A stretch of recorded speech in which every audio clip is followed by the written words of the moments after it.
మీ business ఏదైనా మీ ఊర్లో promotion చేయాలంటే అది సుమన్ టీవీతోనే సాధ్యం. ఇప్పుడే సంప్రదించండి.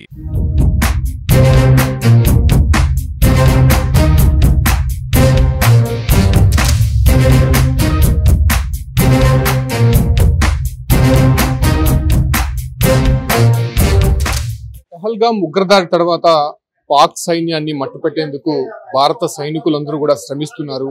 ప్రాణాలకు తెగించి శ్రమిస్తున్నటువంటి భారత సైన్యానికి ఒక సామాన్యుడు 5 లక్షల రూపాయలు సాయం చేసినటువంటి పరిస్థితి మనం చూస్తున్నాం. తిరుపతికి చెందినటువంటి జ్యోతి కృష్ణ సామాన్య కుటుంబం నుంచి వచ్చారు. అయితే భారత ఆర్మీలో అక్కడ సైనికులు పడుతున్నటువంటి కష్టము, ప్రాణాలకు తెగించి కుటుంబాలు సైతం పక్కన పెట్టి వాళ్ళు చేస్తున్నటువంటి త్యాగాన్ని గుర్తించి 5 లక్షల రూపాయలు సాయాన్ని అందించారు.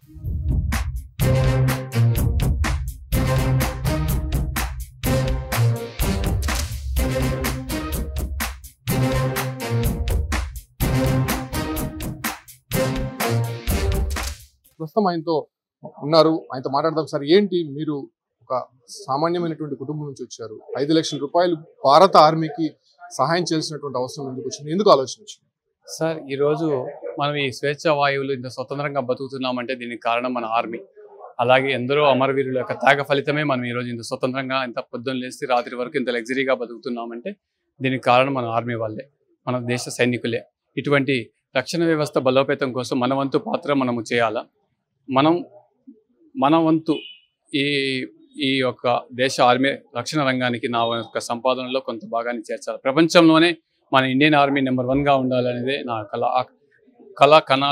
ఆ కళ నెరవేర్చుకోవడానికి ప్రయత్నం చేయాలి. కాబట్టి నేను కనే కళలో నా వంతు ప్రయత్నంగా దేశం రక్షణ రంగం మొదటి స్థానంలో ఉండడానికి నా వంతుగా 5 లక్షల రూపాయలని నా యొక్క సంపాదన నుంచి తీసి ఆర్మీ యొక్క కమాండర్ గారికి ఇవ్వడం జరిగింది. ఇది నా యొక్క లక్ష్యం. మీ కుటుంబ నేపథ్యం ఏంటి, మీకు ఇన్కమ్ ఎలా వస్తుంది? మా ఫాదర్ రేషన్ షాప్ డీలర్ మాది. తన ఆరోగ్య కారణాలు సంవత్సరం క్రితమే రాజీనామా చేశారు. తన అంధుడు. ఇప్పుడు మేము హాస్టల్స్ నడుపుతున్నాను, శ్రీనివాస హాస్టల్స్ నడుపుతున్నాను. ఈ యొక్క హాస్టల్ వ్యాపారంలో నాకు వచ్చిన సంపాదనలో దేశ సేవ కోసం మామూలుగా ఇక్కడ కొన్ని కార్యక్రమాలు చేస్తుంటాను. అలాగే మన ఇండియన్ ఆర్మీకి ఇప్పుడున్న పరిస్థితుల్లో నా వంతుగా ఏదైనా చేయాలనే ఉద్దేశంతో ఈరోజు ఈ 5 లక్షల రూపాయలు ఆర్మీకి ఇవ్వడం జరిగింది. ఇప్పుడు జరుగుతున్నటువంటి ఆపరేషన్స్ ని ఎలా చూస్తారు? ముఖ్యంగా భారత మహిళల్ని విధవల్ని చేసే విధంగా కూడా పాక్ సైన్యం చేసినటువంటి ఉగ్రవాద చర్యకి సంబంధించినటువంటి ఇప్పుడే ఆపరేషన్స్ కొనసాగుతూనే ఉన్నాయి. ఏం చెప్తారు దానికి సంబంధించి? ఈరోజు ఒక పిరికిపడిన చర్య ఇది. మన యొక్క అమాయకుల్ని పట్టం పెట్టుకోవడం జరిగింది ఏప్రిల్ 22వ తేదీ పహల్గామ్లో. అటువంటి అమాయకుల యొక్క వాళ్ళ ఆత్మశాంతి జరగాలంటే ఈరోజు ఆపరేషన్ సింధూరం విజయవంతమయ్యి ఎందరో ముష్కరులని అంతమొందించి భవిష్యత్తులో భారతదేశం జోలికి పోకూడదని ఉగ్రవాదులు తలుచుకునే విధంగా వాళ్ళని ఏరవేయాల్సిన పరిస్థితి ఉంది. ఏ శత్రు దేశం కూడా, మన చుట్టుపక్కల ఉన్న మన శత్రు దేశాలు కూడా మన జోలికి వస్తే భారత ఆర్మీ రక్షణ రంగం చాలా పటిష్టమైందని భయపడాలా. ఆ విధంగా వాళ్ళకి దీటైన జవాబు మన ఆర్మీ ఇవ్వాలని కోరుకుంటున్నాను.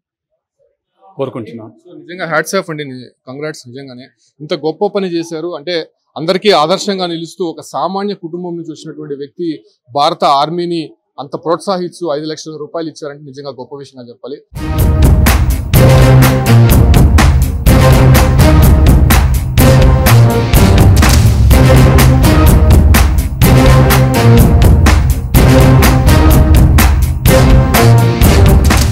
జ్యోతి కృష్ణ గారి తండ్రి మనతో ఉన్నారు, ఆయనతో కూడా మాట్లాడదాము. ఆయన ఆర్మీ పట్ల ఎంతో ప్రేమగా ఉంటారు. ముఖ్యంగా భారత సైనికులు చేస్తున్నటువంటి ప్రతి పనిని ఆయన అభినందిస్తూ ఉంటారు. ఆయనతో మాట్లాడదాం. సార్, ఏ రకంగా చూస్తారు ఇప్పుడు ఇవాళ మీ అబ్బాయి, మీ కుటుంబం అంతా కూడా సామాన్యమైనటువంటి ఫ్యామిలీ, సో మీరు ఒక 5 లక్షల రూపాయలు సాయం చేయడం అంటే గొప్ప విషయంగా చెప్పుకోవాలి. ఏం చెప్తారు? సార్, ఇప్పుడు దేశం కోసం మనం కష్టపడతాము, సంపాదిస్తాము కాదు, మన కష్టపడిన సొమ్ములో దేశానికి ఏదో ఒకటి చేయాలి. వేరే మార్గాలు ఇంకా ఏం చేయాలనేది మనం అంతా ఏం చేయగలము, ఏం చేయలేము. దేశం ఆర్మీ రంగానికి బలోపేతానికి మన వంతు ఉడతా భక్తిగా మన కష్టార్జితంలో కొంత సొమ్ము ఆర్మీకి సహాయం చేస్తే అంతకంటే ఇంక వేరే మార్గం లేదు. కాబట్టి దేశం కోసం ఈ విధంగా సహాయపడదామనే ఉద్దేశంతో ఈ నిర్ణయం తీసుకున్నాం సార్. సార్, ఇప్పుడు పెహల్గామ్ లో జరిగినటువంటి దాడిని ఎలా చూస్తారు? సామాన్య ప్రజలని, ముఖ్యంగా మగవారినంతా కూడా ఉగ్రవాదులు అతి దారుణంగా చంపారు కదా. అదే సార్, మన దేశం దుర్మార్గుల చేతుల్లో నలిగిపోతుంది. కాబట్టి మన ప్రభుత్వం, భారత ప్రభుత్వం, మోడీ గారు సాహసవంతమైన నిర్ణయాలు తీసుకొని మన దేశానికి విజయం చేకూర్చి శత్రు దేశాన్ని గుణపాఠం నేర్పాలనేది మా ఆకాంక్ష. ఇప్పుడు ఆపరేషన్ సింధూర్ చేస్తున్నటువంటి ఆపరేషన్స్ పైన ఏం చెప్తారు? దాదాపు 3 రోజుల నుంచి కూడా మనము ఉగ్ర స్థావరాలపైన దాడులు చేస్తున్నాము, కానీ పాకిస్తాన్ నుంచి కూడా సామాన్య ప్రజలు వాళ్ళ ఇండ్లపైన టార్గెట్ చేస్తున్నారు. ఎలా చూడాలి? ఇప్పుడు ఇంకా ఒకటి బాధాకరం ఏమంటే, బార్డర్లోన అమాయకుల్ని మోటార్ గన్నులతో పెట్టి ఫిరింగులతో కాలుస్తున్నారు. కాబట్టి అది అమాయక ప్రజలను కూడా చంపుతున్నారు. అప్పుడు ఉగ్రవాదులు చేసింది ఒకటి, శత్రు దేశం సైన్యమే వచ్చి ఫిరంగులతో కాలుస్తూ ఉంటే అది ఇంకా దారుణం సార్, చాలా బాధాకరము.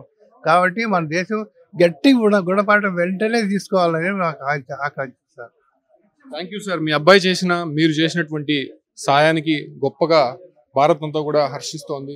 చూస్తున్నాం కదా, జ్యోతి కృష్ణకు సంబంధించినటువంటి కుటుంబ సభ్యులు వీళ్ళందరూ కూడా వాళ్ళు సంపాదించిన దాంట్లో కొంత ఎత్తిపెట్టి భారత ఆర్మీకి 5 లక్షల రూపాయలు ఇవాళ సాయం చేయడం గొప్పగా భావిస్తున్నారు. అదే రకంగానే ఏదో ఒక ఇంట్లో కార్యక్రమానికి, బర్త్డే ఫంక్షన్లు, అదే రకంగానే గ్రాండ్ గా సెలబ్రేషన్స్ చేసుకోకుండా ఇలా భారత ఆర్మీకి వాళ్ళు సాయం చేయడం పట్ల అందరూ కూడా వాళ్ళ పట్ల హర్షం వ్యక్తం చేస్తున్నారు. సో ఇప్పుడు జరుగుతున్నటువంటి దాడులను కూడా వాళ్ళు పూర్తిగా ఖండిస్తున్నటువంటి నేపథ్యంలోనే అటు ఆపరేషన్ సింధూర్ పేరుతో పాక్ పైన జరుగుతున్నటువంటి దాడులకు సంబంధించి కూడా వాళ్ళ హర్షాత్ర రేఖలు చూపిస్తున్నారు. కంప్లీట్ గా ఇక్కడ జరుగుతున్నటువంటి సిచ్యువేషన్స్ అంతా కూడా జ్యోతి కృష్ణ కుటుంబ సభ్యులందరూ కూడా అందరూ అభినందిస్తున్నటువంటి పరిస్థితి తిరుపతిలో కనిపిస్తుంది.